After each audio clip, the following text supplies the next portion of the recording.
찬송과 선을 행함과 나누어주는 제사. 오늘은 찬송과 선을 행함과 나누어주는 제사에 관해서 말씀을 전하겠습니다. 예배 후에는 출입을 설치하는데요. 혹시 박사님 내가 식탁보에 있는 거 세탁 부탁한 적 있었나요? 갖다 드렸죠. 갖다 줬죠? 네. 그런데 내가 그걸 어디다 놨는지를 몰라가지고 못 찾겠어.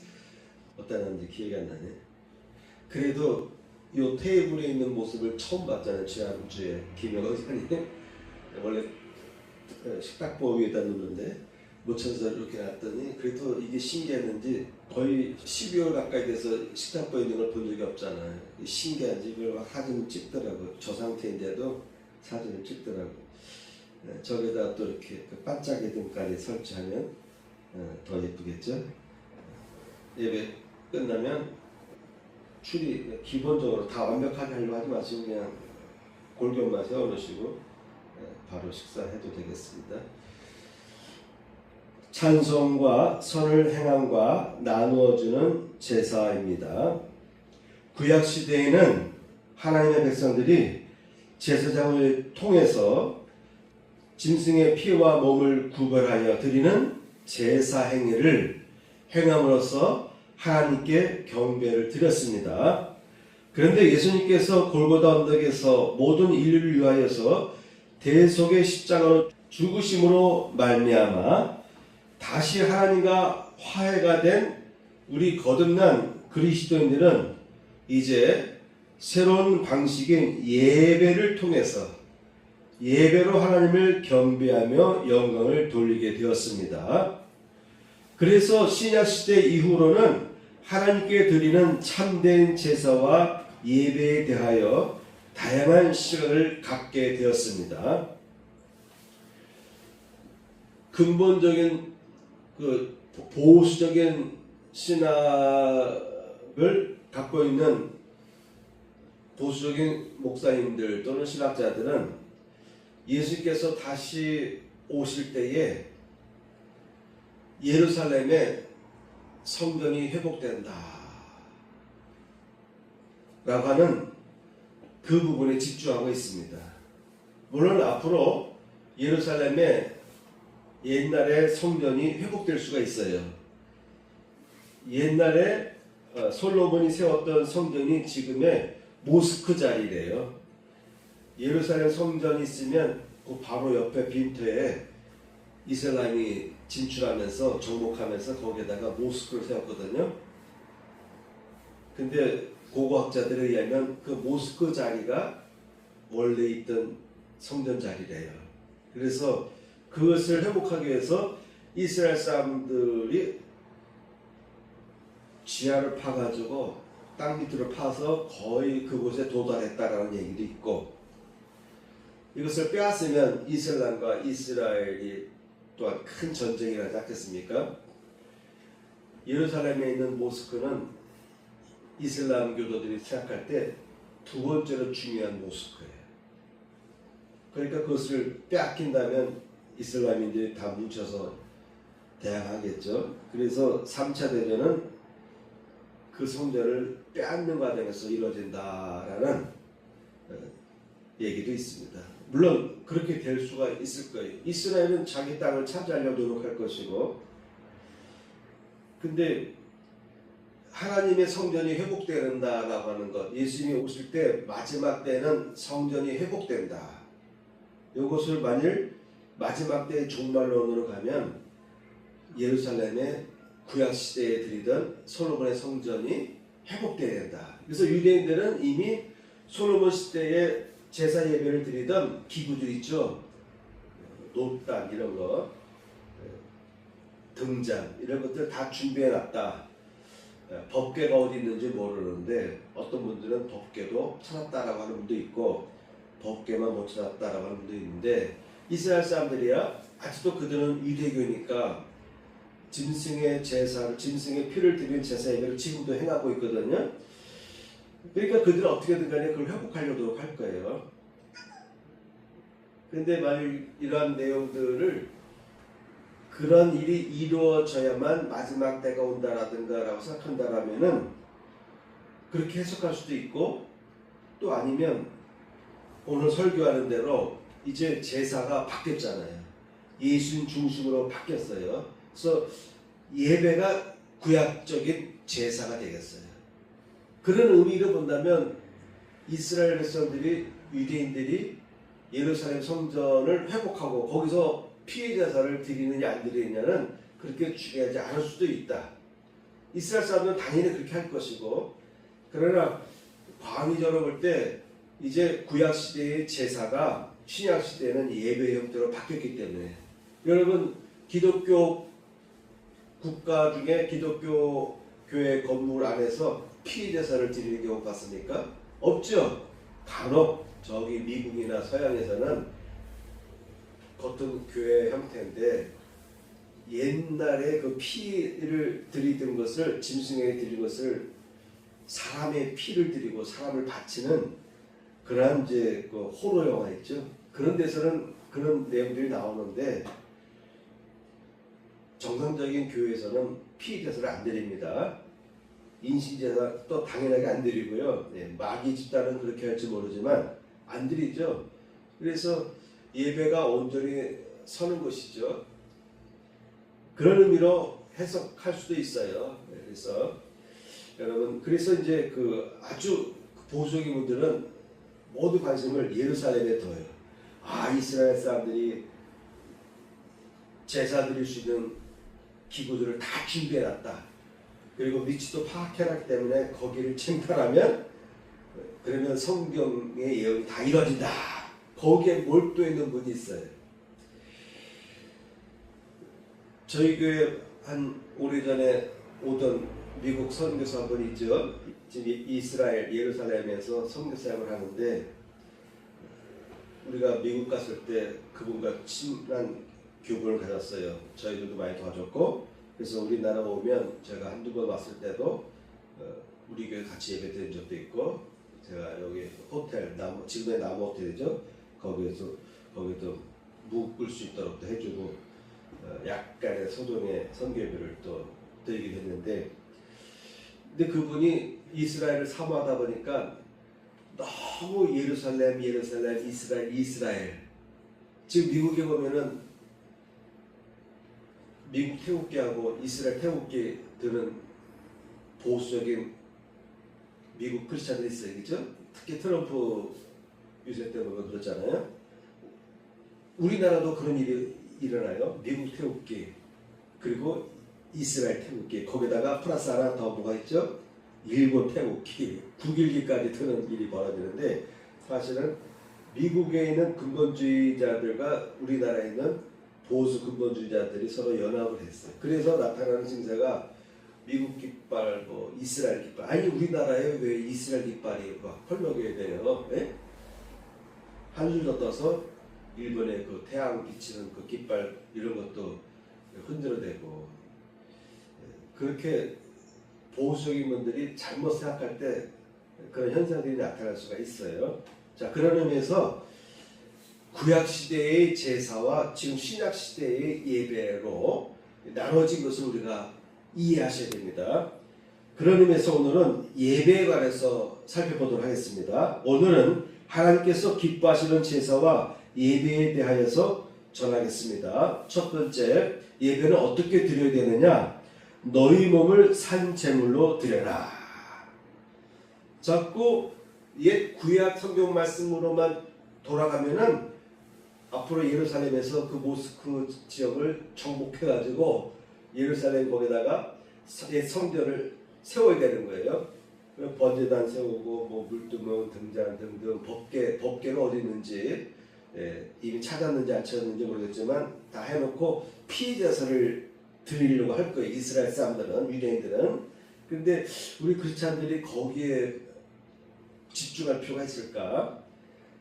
왜 그러냐면 사도 바울이 로마서 12장 1절에서 이렇게 말합니다. 그러므로 형제들아, 내가 하나님의 모든 자비하심으로 너희를 권하노니 너희 몸을 하나님이 기뻐하시는 거룩한 산 제물로 드리라.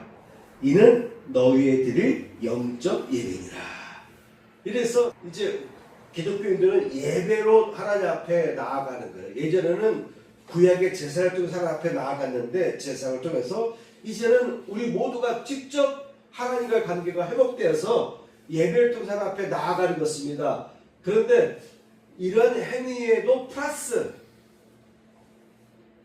너희가 너희 몸을 거룩한 산 제물로 드려야 나아가는 것을 사도 바울이 강조합니다. 그러니까 예배의 본질을 우리가 알아야 된다는 것이죠. 예배의 본질을 알고 예배의 근본적인 목적, 본질을 가지고 하나님 앞에 나가야 된다. 형식적인 예배 말고. 예? 유대인들이나 그 보수적인 크리스찬들은 예루살렘에서 피의 제사 드릴 날을 마지막 때에 완성으로 바라보려고 하는데 사도 바울은 뭐라고 얘기하고 있습니까? 짐승의 피가 아니라 너희의 몸 자신을 산 제물로 드리라 라고 하는 것입니다. 그러니까 사람을 인신을 드리는 것이 아니라 인신 공양하는 것이 아니라 사람의 몸에서 피를 뽑아서 드리는 것이 아니라 내가 죽는 거예요. 피를 뽑으면 짐승이 죽잖아요. 사람이든 짐승이 죽잖아요. 그래서 죽는 거예요. 하나님 앞에 죽는 거. 그런데 신약 시대는 어떻게 합니까? 나 자신을, 너희의 몸을 드리는 것입니다. 그러니까 피 흘리는 것이 아니라 우리의 몸이 죽는 것이 아니라 하나님 앞에 나는 하나님의 것입니다. 나는 하나님께 속한 자입니다. 라는 의미로 하나님 앞에 나아가는 것, 헌신하는 것. 그러므로 하나님 앞에 설 때에, 하나님 앞에 드릴 때에 자아가 앞서지 않도록 노력하시기 바랍니다. 예배를 드릴 때 우리의 감성, 우리의 기분, 어떤 이야기를 들으니까 내게 달콤한 이야기 같고 어떤 얘기는 나에게 쓸 수가 있고, 그래서 어떤 사람이 이런 말을 했고 설교 시간에 이런 말이 나왔을 때, 이런 내용이 나왔을 때 그 내용으로 인해서 시험 받는 사람이 생길 수도 있잖아요. 아직 내 자아가 살아있기 때문에 그렇습니다. 그러니까 예배 드릴 때만큼은 내 자신을 산 제물로 드려야 되기 때문에 내 자신에 대한 뭐 서운함이라든가 뭐 이기적이라든가 등등 내 자아를 건드렸을 때에 그것에 대해서도 내가 완전히 죽었기 때문에, 죽은 짐승은 건드려도 흔들어도 그 안에서 내장을 빼내고 피를 뽑아내든 죽었기 때문에 반응이 없잖아요. 얼마나 아프겠어요. 근데 그것은 아프다는 것은 내가 아직 살아있기 때문에 아픈 것이지 죽으면 어떡하든 반응이 없잖아요. 그 정도의 예배 드릴 때 나 자신의 자아에 대해서 상처받지 말고, 나 자신의 자아를 누가 건드렸다고 해서 그게 반응하지 말고 저는 죽었습니다. 오직 주님 앞에 나아갑니다. 여기에만 집중하라고 하는 것입니다. 이런 것이 바로 영적인 예배다. 두 번째, 영과 진리로 참되게 예배를 드리자입니다. 이미 예수님께서 요한복음 4장에서 하나님은 영이시니 예배하는 자가 영과 진리로 예배할지니라. 이전 성경에는 영이란 말을 신령, 진리를 진정으로 이렇게 표현했는데 요즘 우리가 갖고 있는 성경에는 영과 진리로. 자, 여기서 영으로 드리라 했어요. 근데 사도 바울이 영은 뭐라 했습니까? 영으로 드리는 예배는 나 자신을 산 제물로 드리는 것이죠. 어떤 이유도 없고 핑계도 없고 하나님 앞에 나아가야 되는 것이죠. 나아가는 것 자체가 나의 목적이고 근본 삶의 가장 중요한 것이다라고 인식하게 되면 하나님 앞에 나오는데 걸리적거리는 게 없는 거예요. 그러므로 오늘날 예수님을 나의 구주로 영접한 우리 그리스도인들은 짐승을 드리는 제사가 아닌 내 몸 자신을 드리되 영과 진리로 드리는 예배의 자세를 갖기 위해서 힘써야 될 줄 믿습니다. 아멘. 예루살렘에서 이슬람과 싸워서 모스크 지역을 장악하던 말들, 물론 예루살렘 안에 있으니까 그 모스크가 바로 예루살렘 성전 바로 옆에 붙어있기 때문에 이스라엘 사람들이 찬탈하려면 얼마든지 찬탈할 수 있어요. 언제든지. 전적으로 확장될까봐 못하고 있는 것 뿐이지. 근데 우리가 거기에 너무 심혈을 기울일 필요가 없다. 예수께서는 말씀하시기를 영으로 예배를 드려라. 하나님의 영으로 예배드리는 자를 기뻐하시고 찾으신다라고 했기 때문에 그런 역사적인 세계사적인 전쟁에 관심 갖기보다도 내가 나의 가족이 우리 교회가 영으로 그리고 진정으로 예배드리고 있는가, 나는 영으로 진정으로 예배드리고 있는가, 나는 하나님 앞에 나와서 나 자신을 산 제물로 드리고 있는가, 여기에 우리가 관심을 가져야 될 줄 믿습니다. 그래서 예배드리는 자세를 강조하고 있어요. 예수님께서 강조하신 거잖아요. 그죠? 하나님께 참으로 예배하는 자들은, 그러니까 참으로, 벌써 이미 예수님께서 참이란 말을 썼어요.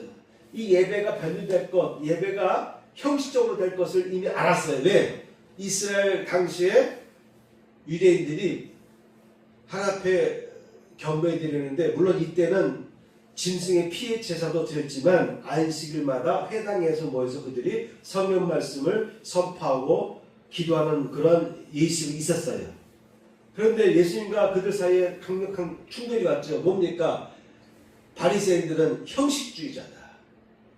외식하고 남들이 나를 어떻게 볼 것인가에 대해서 너무 관심을 갖고 있는 거잖아요. 그래서 외식하는 자들이다 라고, 너희는 외식하는 자들이다 하면서 예수께서 신랄하게 비판했습니다. 그러면서 하나님께 나아가는 예배를 드리는 자는 참된 예배를 드려야 된다. 아버지께 참으로 예배하는 자들은 영과 진리로 예배할 때가 오라니, 곧 뭐라고 했어요? 이때라. 그러니까 구약에서 예배가 회복되는 거예요. 구약 예언에는 하나님 앞에 성전이 회복된다라는 것인데, 이것을 예수님의 말씀에 의하면 참 예배가 회복되는데 곧 이때라. 지금 예수님께서 오셨던 그때가 참 예배가 회복되는 때라고 말하고 있어요. 그러니까 유대인들이 예루살렘 성전을 회복해서 거기서 피해자를 드리는데 너무 신경 쓸 필요 없다. 그들은 나름대로 그들의 전통이고 그들은 구약을 중심하면서 예배드리기 때문에 그들은 그렇게 한다 할지라도 우리 크리스찬들은 어디에 신경 써야 된다고요? 예수님께서 하신 말씀대로 예배할 때가 오는데 곧 이때라. 참된 예배할 때가 지금 왔다라고 하는 것입니다. 그러면서 아버지께서는 이렇게 자기에게 예배하는 자들을 찾으시느니라. 하나님은 이런 예배드리는 자를 찾고 계신 거예요. 그러니까 여러분, 영으로, 진정으로, 신령과 진정으로, 진리로, 진리 안에 서야 되죠. 오늘 크리스찬들이 진리 안에 서지 않은 상태로 예배를 드리는 사람들이 많은 거예요. 그러니까 진리를 삐뚤게 아는 거잖아요. 공의가 뭔지를 모르고 그런 행위들이, 악행들이 공의라고 생각하고 있잖아요. 그러니까 그들 나름대로는 자기가 진리를 따르고 있다고 생각하는 거예요. 그런데 예수께서 뭐라고 얘기했냐면은 진리의 편에 서야 된다. 진정한 진리의 편에 서야 된다. 너희 자신을 거룩한 산제사로 드리는 영을 가지고, 그런 영의 자세로 또한 진정으로 진리 가운데서 예배를 드려야 된다라고 예수께서 당부하셨습니다. 그래서 여러분, 우리가 진리 가운데서 예배를 드리는가 안 드리는가를 스스로 점검해 볼 필요가 있겠습니다. 그래서 하나님은 그런 사람들을 찾고 계신다. 참된 예배를 드리는 사람들을 찾고 계신다. 그러면 우리 크리스찬들은 어떠한 예배자가 되어야 되겠습니까? 영과 진리로 예배를 드리기 위해서 힘쓰는 성도가 되어야 될 줄 믿습니다. 아멘. 세 번째, 믿음으로 드려라 라는 것입니다. 히브리서에 보니까 믿음이 없이는 기쁘시게 못하나니, 하나님께 나아가는 자는, 하나님 앞에 나아가서 예배드리는 자, 기도하는 자는 반드시 그가 계신 것과 또한 그가 자기를 찾는 자들에게 상 주시는 이심을 믿어야 할지니라. 어떤 분들은 마음으로 예배해드리면 되지 뭐 이렇게 하는 분들이 있어요. 그것도 잘못된 생각이에요. 마음이 있으면 어떡한다? 행위로 나타나는 거예요. 이런 얘기 있잖아요. 어떤 사람이 자동차에 대한 관심을 가지면서 자꾸 자동차에 대해서 알아봐요. 응? 요즘에 유튜브, 옛날에 인터넷으로 자꾸 차를 알아보면 그 사람은 어떻게 된다? 그 차를 사게 돼 있어요. 마음으로 드리면 된다. 하지만 마음이 있으면 예배 행위로 나아갈 수가 있는 거예요. 예배 행위로 나아가지 못하고 그 중에 반쪽 50점 마음만 믿으면 되죠. 이렇게 말을 하는 분들이 있는데 그건 잘못된 것이다. 여러분, 믿음이 있어야 됩니다. 그런데 어떤 믿음이냐면 그가 살아계시다는 것에 대한 확실한 믿음이 있어야 되고, 둘째, 자기에게 상 주시는 이심을 믿어야 할지니라. 하나님을 제대로 믿으면 상 주신대요. 상 주신대요. 근데 이 부분을 빼버리고 믿기만 하면 되지, 마음으로 믿으면 되지, 뭐 복을 구하냐고, 우리가 기복신앙이냐고 이렇게 말하는 잘못된 생각 갖고 있는 분들이 있습니다. 여러분, 그래서 우리는 기도하는 거예요. 믿음으로 기도하는 것입니다. 그리고 상을 주신대요. 제대로 예배 드리는 자에게, 믿음으로 나아가는 자에게 하나님은 상을 주신다라고 되어 있어요. 저세상에서도 상을 주신다. 누가 얘기했습니까? 누가 그렇게 말씀했습니까? 예수께서 말씀했어요. 나를 위해서 고난당한 자는 이 세상에서도 복을 받고 하늘나라에도 복을 받는다. 예수께서 말씀했잖아요. 그래서 우리가 신앙생활 잘할 필요가 있습니다. 그냥 마음으로 예배 드리면 되죠. 마음으로 본질 앞에 다가가면 되죠 라고 하는데, 그것만 되는 것이 아니고 상 주신대요. 복을 주신대요. 축복해 주신다고 합니다. 네 번째, 순종의 제사를 드릴 필요가 있습니다. 순종의 예배. 사무엘이 가로되 여호와께서 번제와 다른 제사를 그 목소리에 순종하는 것을 좋아하신 같이 좋아하시겠느냐. 예배만 드릴 뿐이에요. 피제사를 드리기만 할 뿐이에요. 그런데 하나님의 명령을 따르지 않아요. 예배를 드리는데 성경에 나와 있는 예수님의 말씀대로 살려 노력하지 않습니다. 순종하지 않습니다. 오늘 우리가 교동문에서 산상수훈을 8복을 우리가 읽었잖아요. 그 내용대로 우리가 살아야 되는 것이죠. 마음을 온유하게 하려고, 의의 편에 서려고, 마음을 가난하게 하려고 노력할 필요가 있습니다. 그 목소리 순종하는 것을 좋아하신 같이 하겠느냐. 아무리 피해 제사를 드린다 할지라도, 불로 태우는 번제를 드리고 다른 제사를 드린다 할지라도 하나님의 목소리에 대해서 순종하는 것보다 더 좋아하겠느냐. 그래서 여러분, 제사, 예배는 하나님 앞에 순종하는 예배를 드리는 것이 중요하다. 다섯 번째입니다. 찬미의 제사를 드려라. 오늘 본문에 보면은 13장 15절, 우리가 예수로 말미암아 항상 찬미의 제사를 하나님께 드리자. 이는 그 이름을 증거하는 입술의 열매니라. 그래서 우리 기독교의 예배는 찬양을 열심히 부르는 거예요. 찬양을 빼서는 안 되는 것입니다.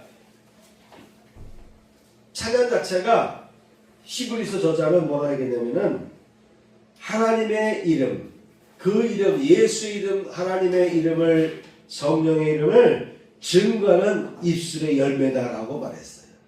그래서 우리가 찬양을 자꾸 부를 필요가 있습니다. 여섯 번째, 선을 행하는 제사입니다. 오늘 본문 16절, 오직 선을 행한과, 오직 선을 행한과, 선입니다. 선한 일을, 선한 편에 서야 됩니다. 본문에서 21절 보면 모든 선한 일에 라고 되어 있어요. 모든 선한 일, 모든 선한 일에 너희를 온전하게 하사 라고 저자는 반복해서 강조하고 있습니다. 그래서 오직 선을 행하는 삶을 살아라. 모든 선한 일에 하나님께서 나아가도록 우리를 도와주신다. 모든 선한 일에 나를 온전케 하시는 하나님에 대해서 히브리서 저자는 선포하고 있습니다. 모든 선한 일에 너희를 온전케 하사 자기 뜻을 행하게 하시고, 그러니까 하나님의 뜻은 모든 선한 일을 열심히 하는 것이 하나님의 뜻이고, 그런 삶을 살아가도록 하나님께서 도와주시고 역사해 주신다. 성령이 역사하면 모든 선한 일을 하도록 되어 있다. 성령이 역사하면, 성령이 임하시면, 은혜가 임하면 자꾸 선한 일을 하려는 마음이 생기는 것이죠. 그런데 은혜를 받았는데, 성령을 받았다고 하는데 선한 일에 동참하지 않냐고 오히려 악의 편에 선다라면 이건 잘못된 거예요. 그냥 반점짜리예요. 반점짜리밖에 안 되는 거잖아요. 온전한 예배는 선을 행하는 제사다. 온전한 예배는 선을 행하는 것이다. 그런 것이 하나님 앞에 드리는 영적인 예배다라고 여러분 이해하시면 되겠습니다. 사도 바울은 디모데전서 1장 5절에서 경계의 목적은 정결한 마음과 선한 양심과 거짓 없는 믿음으로 나는 사랑이거늘. 사랑도요, 사랑도 기본적인 밑에 깔려 있는 게 있어야 돼요. 정결한 마음, 선한 양심, 그리고 거짓 없는 믿음으로 나는 사랑이어야 된다. 가족 간의 사랑 있잖아요. 친구 간의 사랑을 하잖아요. 그런데 그 사랑은 감성적인 사랑에 그칠 때가 많은 거예요. 그 밑바닥 토대는 정결한 마음이어야 된다. 마음이 깨끗한 사람이어야 된다. 그리고 양심도 선한 양심을 갖고 있어야 된다. 그 양심도 병드는 거예요. 어떤 사람은 양심이 있는데 그 양심이 상황에 따라 틀리게 나타나는 사람이 있어요. 자기에게 유리하면은 유리한 대로 해석해서 그 양심이 하나님 앞에 온전한 양심이 아니라 자기 중심의 양심이 될 가능성이 있습니다. 그래서 여러분의 양심이 선한 양심이 되도록 노력하시고 거짓 없는 믿음이 되도록 노력할 필요가 있는데 그런 것의 토대로 해서 나오는 사랑이 되어야 된다.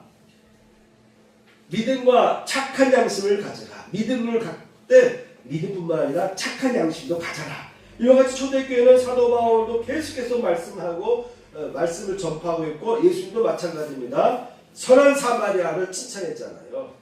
누가 이 중에 진정한 이웃이냐? 선한 사마리아는 어떤 사람입니까? 착한 양심을 가지고 실천하는 사람 아니겠습니까? 베드로도 선포합니다. 선한 양심을 가지라. 선한 양심을 가지라. 많은 사람들이 날 양심에 거리낌 없어 라고 말할 수 있어요. 난 양심적이야. 저 사람은 양심적이다 라고 말할 수 있는데 근데 그 양심도 선한 양심이 있고 그렇지 못한 병든 양심이 있다는 거예요. 그래서 우리는 나 자신을 자꾸 양심을 내다보고 바라보고 자꾸 나 자신을 극복해 나가야 됩니다. 선한 양심이 있다. 여러분 내 자신이 선한 양심에 속하는지 아닌지를 자꾸 내다보시고 잘못된 것이 있으면 고쳐나가야 돼요. 고쳐나가다 보면은 선한 양심에 도달하는 것이고 자기를 돌보거나 고치는 데에 인색하고 미련하고 게을리면은 이 선한 양심이 병이 되는 것입니다. 그런 양심의 기초에서 선행을 해야 된다. 나는 자비를 원하고 제사를 원치 아니하노라 하신 뜻을 너희가 알았다면 무지한 자를 죄로 정치 아니하시리라. 인자는 안식일의 주인이라 하시니라. 자비 베푸는 것입니다. 자비. 여러분 참된 예배는 자비를 베푸는 것이다. 자비를 베풀며 살아가는 것이 하나님 앞에 나아가는 것이 참된 예배가 된다. 이해하시기 바랍니다. 선행을 하는 사람도 보니까 욥바의 다비다라는 여제자가 있으니 그 이름을 번역하면 도로가라. 선행과 구제하는 일이 심히 많더라. 선행을 많이 하는 사람, 구제를 많이 하는 여제자가 있었다. 그런 사람에게 기적의 역사, 치유의 역사를 하나님께서 구원해 주시는 역사가 나타나는 것입니다. 죽었어도 살게 하는 부활의 역사를 체험하게 해주게 하는 그 사람은 선행과 구제하는 일이 심히 많았다라고 하는 것입니다. 우리가 선을 행하되 낙심하지 말지니 피곤하지 않으면 때가 이름에 거두리라. 선행을 하다 보면 자꾸 낙심하게 돼요. 다른 사람들은 선을 행하지 않는데 왜 나만 선을 행해야 돼? 하면서 나도 모르겠어. 나도 적당히 살아갈래라고 하는데 그러면서 낙심하게 되는데 끝까지 피곤하지 않으면 때가 이르면 거두게 된다. 사도 바울이 갈라디아서 선포했습니다. 마지막 8번째 서로 나누어주는 제사에 대해서 전하겠습니다. 서로 나누어주는 제사. 오직 선을 행함과 서로 나누어주기를 잊지 말아라. 이 같은 제사는 하나님이 기뻐하시느니라. 보세요. 오직 선을 행하는 것 그리고 나누어주는 것이 제사다. 그래서 구약시대와 신약시대에서의 제사에 대한 개념이 바뀌는 거예요. 구약에서는 짐승의 피를 드리는 것이 제사였지만 신약시대는 벌써 본문에 나와 있듯이 선을 행하는 그 자체가 제사가 된다라고 선포하는 것입니다. 나누어지는 것, 선행을 행하는 것, 이 같은 제사는 그러니까 이 같은 예배와 제사가 같은 의미죠. 히브리서는 유대인들을 대상으로 쓴 서신이거든요. 유대인들이 알고 있는 제사의 개념을 끄집어내서 기독교인들이 초대교 당시에 드리던 예배의 개념을 유대인들이 드리는 제사의 개념으로 연결시켜서 말하는 것인데, 이 같은 제사는 그러니까 피제사가 아니라 선을 행하고 서로 나눠주는 이런 제사는 하나님이 기뻐하신다 라고 선포한 것입니다. 예수께서도 말씀하십니다. 무엇이든지 남에게 대접을 받고자 하는 대로 너희도 남을 대접하라. 이것이 율법이요 선지자니라. 그래서 예수께서는 조그만 것이라도 물 한 잔이라도 물 한 줌이라도 한 그릇이라도 주는 자는 내가 그 행위를 잊지 않겠다. 그에게 상을 주겠다. 그런 사람은 결코 상을 잃지 아니하리라 라고 예수께서 선포하셨습니다. 마지막 심판 때에도 보면은 내가 줄일 때 너희가 먹을 것을 주었고 목마를 때 마시게 하였고 나그네 되었을 때 영접하였고 또한 지극히 작은 자 하나에게 한 것이 곧 내게 한 것이라 라고 하면서 그런 사람들을 주님이 오른편에 세워놨습니다. 양들 왼편에는 염소들을 세워놨는데 자비 베풀지 않냐고 나누지 않냐고 섬기지 않냐 그런 사람들에 대해서는 왼쪽에 서게 했어요. 마음이 삐뚤어지면 남을 돕지 못하게 됐고 마음이 바르게 되면 남을 돕게 되어 있습니다. 여러분 성도들의 쓸 것을 공급하며 손대접하기를 힘쓰나 부주 중에 대접하다 보니까 천사를 대접한 이도 있다라고 성경은 선포하고 있습니다. 부주 중에 대접하다 보니까 그 대접이 천사를 대접한 거예요. 누구? 아브라함이 두 천사와 여호와가 나타났을 때 달려가서 그들을 섬겼습니다. 그들에게 먹을 것을 제공했습니다. 발 씻을 물을 제공했습니다. 그로 인해서 여호와께서 아브라함에게 그 족하고 살고 있는 소돔으로 가고 있다. 심판하기 위해서 불의 심판을 내리기 위해서 가고 있다. 멸망의 심판을 하러 가는데 그런 내용을 아브라함에게 밝혀준 거예요. 내 대접할 때는 원망 없이 하라. 베드로는 말합니다. 서로 대접하기를 원망 없이 하고. 여러분 돈이 많아야 대접하는 거 아닙니다. 제 친구들은 대다수는 다 큰 교회에 있어요. 몇백 명만 해도 저와 상황이 달라요. 그렇죠? 예. 월급도 많이 받고. 그래도 그들과 만날 때 나도 그들에게 밥을 사요. 그들도 나에게 밥을 사고. 돈이 많아야만 물질이 많아야만 누군가에게 밥을 사거나 뭐 커피를 사거나 하는 것이 아니고 오늘날 한국 사람이라면 아무리 가난해도 손님에게 커피 살 돈이 없는 집 없어요. 그죠? 아 요새 노래연금 나오지 뭐 연금 나오지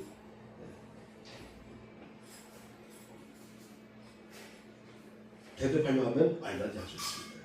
근데 저희 같은 경우는 또한 저와 비슷하거나 아니면 저보다 못한 분들도 있어요. 예. 그런 목사님 만나면 가급적이면 저희가 많이 베풀어요. 많이 베풀려고 이렇게. 예. 인간적으로 볼 때는 그렇게 할 필요가 없다고 생각할 수도 있지만 베푸는 거예요. 왜?